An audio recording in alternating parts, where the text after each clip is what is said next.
Class 7 Hindi किसले भाग 2 और इसका अध्याय हमारा 11 है। कबीर के दोहे।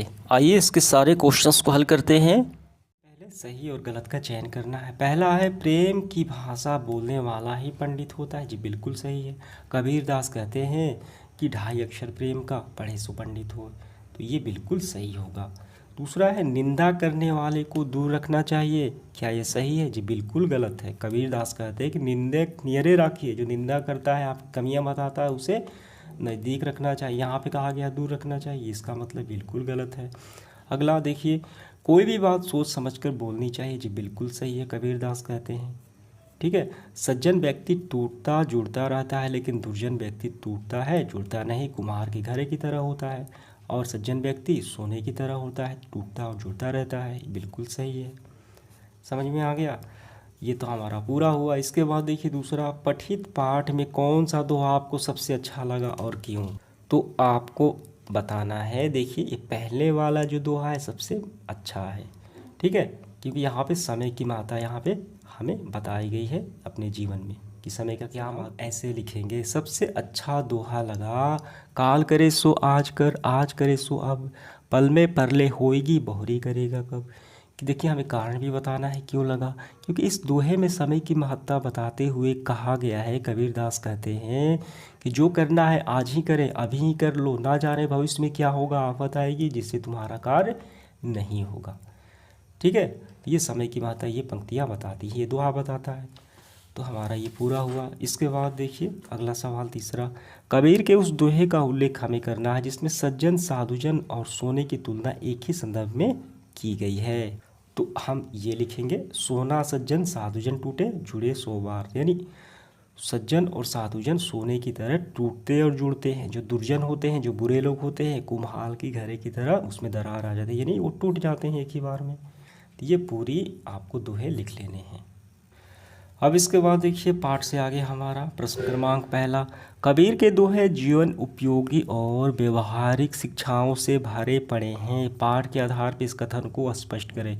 जी बिल्कुल हैं, क्योंकि जो पहला दोहा है वो समय को बताता है, उसके बाद प्रेम की भाषा को बताता है, हमें मनुष्य से प्रेम करना सिखाता है, मानवता की ज्ञान देता है। समझ में आ गया? तो इसका आंसर हम ऐसे लिखेंगे, कबीर के दोहे जीवन उपयोगी एवं व्यवहारिक शिक्षाओं से भरे पड़े हैं। जीवन में समय की महत्ता, सभी से प्रेम करना, बातें बताई गई है, अतः कबीर के दोहे मानव जीवन उपयोगी है। बस यही हमारा आंसर हो गया। अब इसके बाद देखिए अगला सवाल क्या है, कबीर के दोहे का अध्ययन करने के पश्चात उनके व्यक्तित्व के बारे में, कबीर दास के व्यक्तित्व के बारे में कल्पना कीजिए और लिखिए। देखिए जब हम दोहे पढ़ते हैं तो क्या बताया गया है, हम समय की मात्रा समझते हैं, ठीक है, तो उन्होंने बताया है। देखिए हम ऐसे लिखेंगे, कबीर के दोहे से उनका व्यक्तित्व एवं समय निष्ठा, ऊर्जावान, सरल, उदार और प्रेममय व्यक्तित्व प्रतीत होता है। वे बुराई से दूर रहने वाले और प्रेममय जीवन के पक्षधर थे। तो यही इनके व्यक्तित्व के बारे में हमें मालूम चलता है। अब इसके बाद देखिए तीसरा, हमें काम को कल पे भरोसे क्यों नहीं टालना चाहिए? तो इसका लिखेंगे, हमें किसी भी कार्य को कल के भरोसे नहीं टालना चाहिए। हो सकता है कि भविष्य में कोई विपत्ति आ जाए और कार्य ना हो, कार्य असफल हो जाए, इसीलिए हमें कल पे नहीं टालना चाहिए। अब इसके बाद देखिए व्याकरण हमें बताना है। निम्नलिखित शब्दों के पर्यायवाची लिखना है, परलय, नियर, ठीक है। तो आइए लिखते हैं। तो हम इस तरीके से लिखेंगे। देखिए परलय मतलब क्या होता है, प्रलय, भूचाल, नियर मतलब नज़दीक, निकट, बहुरी मतलब 2 बार, आखर मतलब अक्षर और या वर्ण, ठीक है। ये हमारा पूरा हुआ। देखिए दूसरा, कुछ ऐसे शब्दों का संग्रह हमें बताना है जिनमें जन लगा हो, जैसे दुर्जन, जनतंत्र।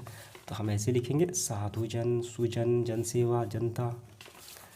अब इसके बाद नीचे दी गई पंक्तियों से जो उदाहरण के अनुसार हमें बदल के लिखना है। देखिए क्या है, जात न पूछो साधु की, साधु की जात नहीं पूछो, ना पूछो।